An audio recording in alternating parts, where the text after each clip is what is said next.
महाराष्ट्र के चर्चित बदलापुर कांड के आरोपी अक्षय शिंदे के पुलिस एनकाउंटर में मारे जाने के मामले में बॉम्बे हाईकोर्ट ने कड़ी टिप्पणी की है।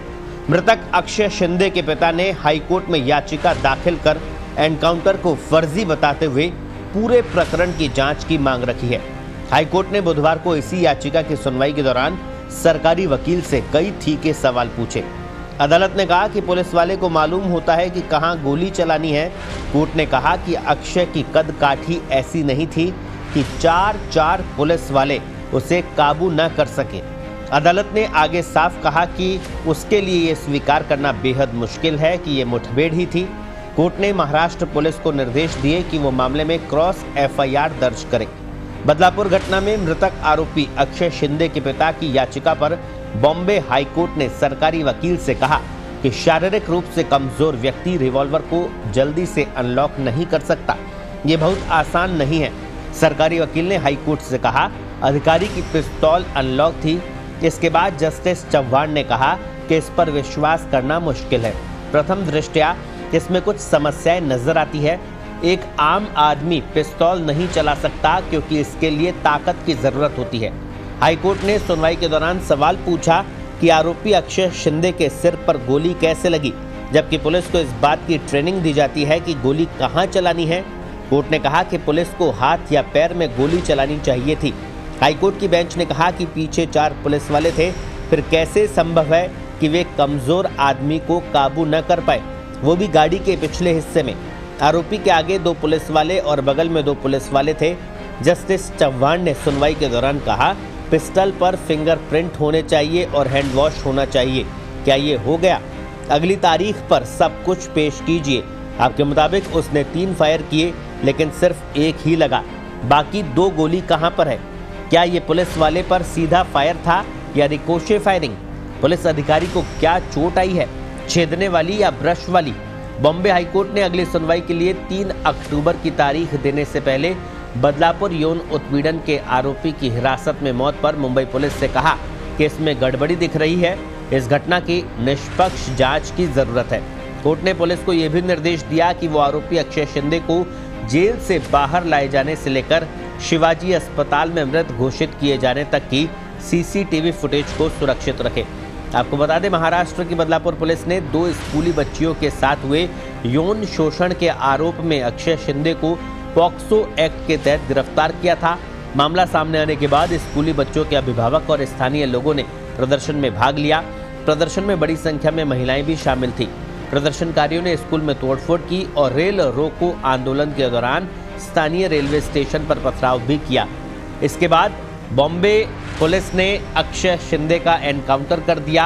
आज बॉम्बे हाईकोर्ट ने इस पर कड़ी टिप्पणी की है, तीखी टिप्पणी की है और पुलिस से कई सवाल दागे हैं, जिसके बाद अब इस पर सियासत भी तेज हो गई है।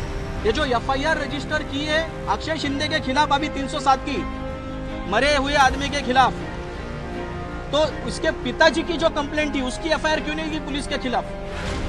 ये पहला सवाल कोर्ट ने उठाया। कोर्ट ने यह भी रखा है कि पूरे डॉक्यूमेंट जो पुलिस ने कोर्ट के सामने रखे, पॉइंट ब्लैंक फायर किया है, ऐसा पुलिस ने बोला है। कोर्ट ने अपीयर किया है कि पॉइंट ब्लैंक फायर अक्षय के खिलाफ हुआ है। तो दूसरी जो चीज है, ये जो घटना घटी उसके पहले अक्षय शिंदे के माता पिता ने जेल में जाकर के उससे मुलाकात की। यह मुलाकात के दौरान उसने कैंटीन के लिए उनको जो चाहिए, कैंटीन जो जेल में होता है उसके लिए मनी ऑर्डर की, उसने 400-500 रुपए की डिमांड की। दूसरी चीज उसने कहा कि हमें मेरी चार्जशीट लगी, मुझे बेल कब होगी? तो इससे यह प्रतीत होता है कि अक्षय शिंदे बेल के ऊपर आने के लिए उत्सुक था, वो न्याय की प्रतीक्षा में था। दूसरी चीज जो है वो कैंटीन मांग रहा है, इसका मतलब वो जेल में रहने की मानसिकता से था। तो पुलिस का जो कहना है कि अक्षय शिंदे ने पुलिस से बचने के लिए फायरिंग किया, तो ये प्राथमिक दृष्टया उसके अक्षय शिंदे के माता पिता के कहने से ये प्रतीत होता है कि ये गलत बात है, पुलिस की स्टोरी झूठी है।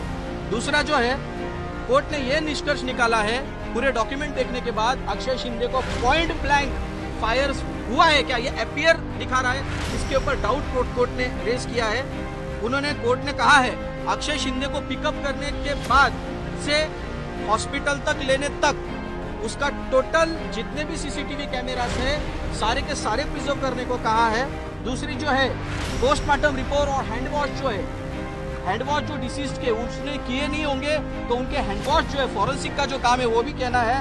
कोर्ट ने स्वाति दिलदार दिवे जो फॉरेंसिक एक्सपर्ट है फिंगरप्रिंट की, उनके फिंगरप्रिंट एक्सपर्ट के प्रोसीजर के ऊपर भी कुछ सवाल खड़े किए हैं। दूसरी चीज जो है डीले जो है पुलिस का सीआईडी के पास हैंडओवर करने के लिए एफआईआर वो भी अकाउंट में कोर्ट ने लिया है। दूसरा जो है वैन, जिस वैन में एनकाउंटर हुआ उस वैन का भी वीडियो जो है वो प्रिजर्व करके रखा है। सबसे इंपॉर्टेंट जो पुलिस ऑफिसर्स ये सब फायरिंग में इन्वॉल्व थे उन सब के CDR, tower location, call detail record लेने के लिए कोर्ट ने कहा है। दूसरा, इनकी एफआईआर क्यों नहीं ली डिसीज्ड की, उसके पिता ने जब एफआईआर रजिस्टर करने के लिए मांग की तो वो क्यों नहीं ली, उसके सवाल में 3 तारीख को जवाब गवर्नमेंट पेश करने वाली है। मेरा ये कहना है न्याय के सामने हर एक नागरिक अगर समान है भारतीय संविधान का अनुच्छेद 14 के तहत, तो अगर जो मृत अक्षय शिंदे है उसकी अगर एफआईआर, उसके खिलाफ अगर एफआईआर ली जाती है तो उसके पिता की एफआईआर उन पुलिस ऑफिसर्स के खिलाफ क्यों नहीं ली गई, क्यों उसकी जांच नहीं हो रही है, उन्होंने उसके लिए एक्सीडेंटल डेथ रिपोर्ट क्यों किया है। कोर्ट एफआईआर कोर्ट एक्सपेक्ट कर रहा है और सरकार ने बोला है उसके बारे में हम हमारे अधिकारियों से पूछ करके हम कोर्ट में 3 तारीख को जवाब देंगे।